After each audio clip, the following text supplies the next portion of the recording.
here. This is another edition of the first haul of 2019, and I've got 5 books that I'd like to tell you about.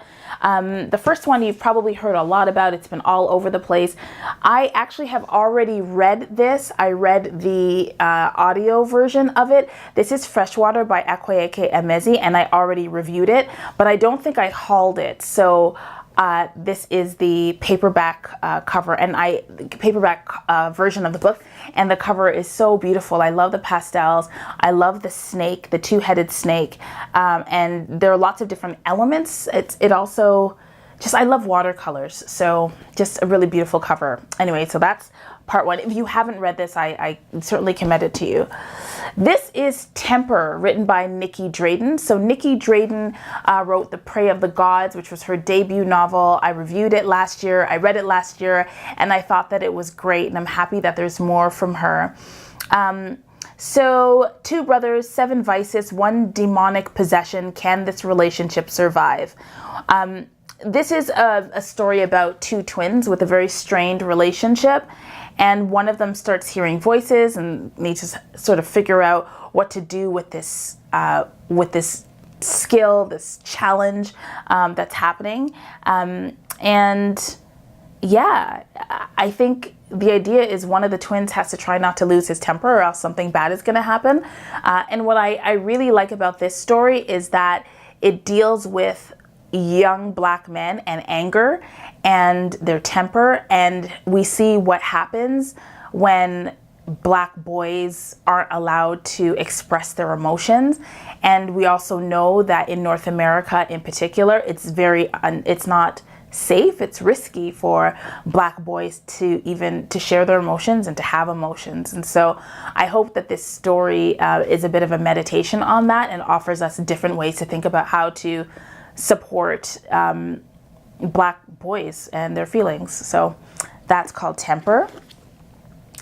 I've also got Dark Matter, number 1. So Dark Matter, this is a famous book. Dark Matter is, I believe, the first anthology of Afrofuturist science fiction works. It was put together by Cherie R. Thomas, and this collection, it's called A Century of Speculative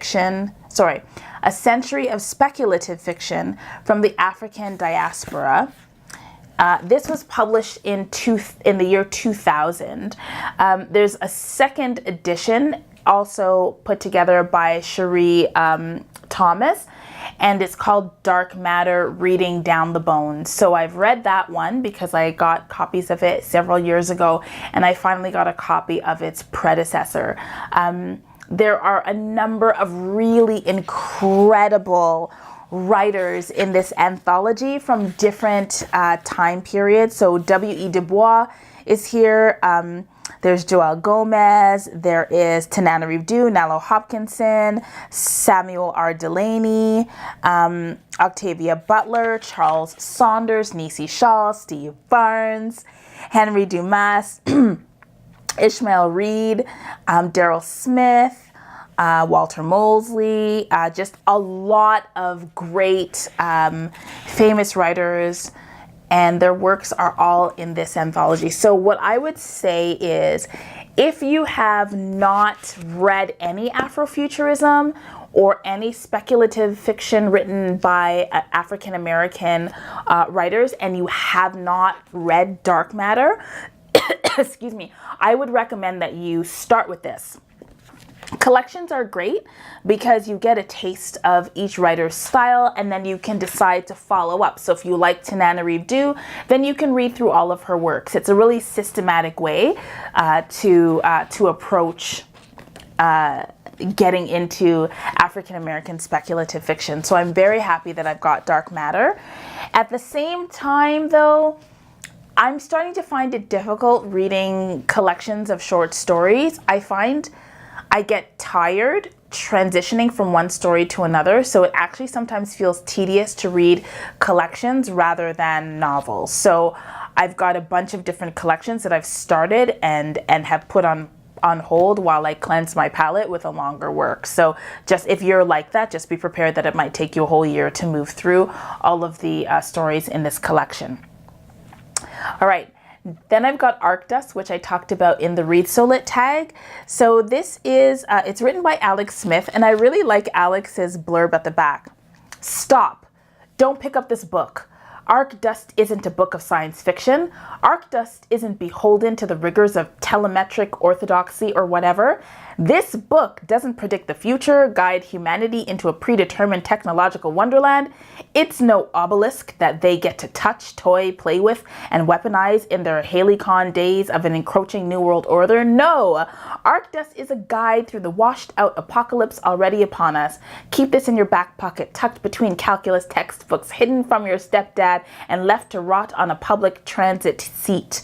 These stories from Alex Smith, a founding member of Metro Polarity, the art activist, sci-fi collective, and curator of the queer Afrofuturist sci-fi reading Laser Life, embrace the ever-morphing strange, the characters on the margins selling their wares at the bazaar on a moon colony, the lone assassin that targets our hearts. Put this book back or join the insurrection today. So I don't know what to expect, but it's cute. And queer Afrofuturism. Okay. And then the last book I'm going to talk about before I say goodbye is Abengoni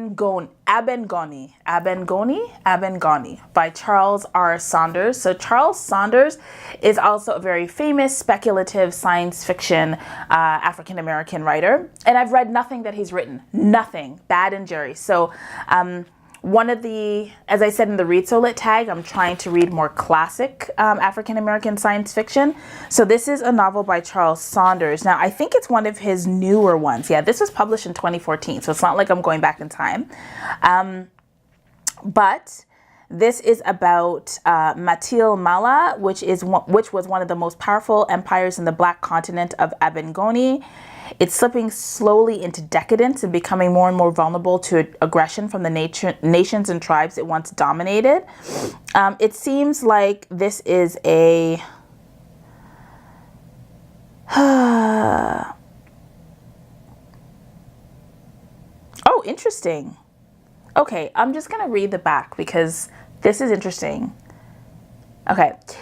Matil Mala, once the most powerful empire in the Black continent of Abengoni, is slipping slowly into decadence and becoming more and more vulnerable to aggression from the nations and tribes it once dominated. In the capital, Kambawe, ancient rituals endure, dominated by dreams and delusions. As Tiana, who is both priestess and princess, conducts one such ceremony known as First Calling, the rite is disrupted by the arrival of a half-wrecked ship from Feodal, a far distant land across the sea that is almost forgotten by the Matil.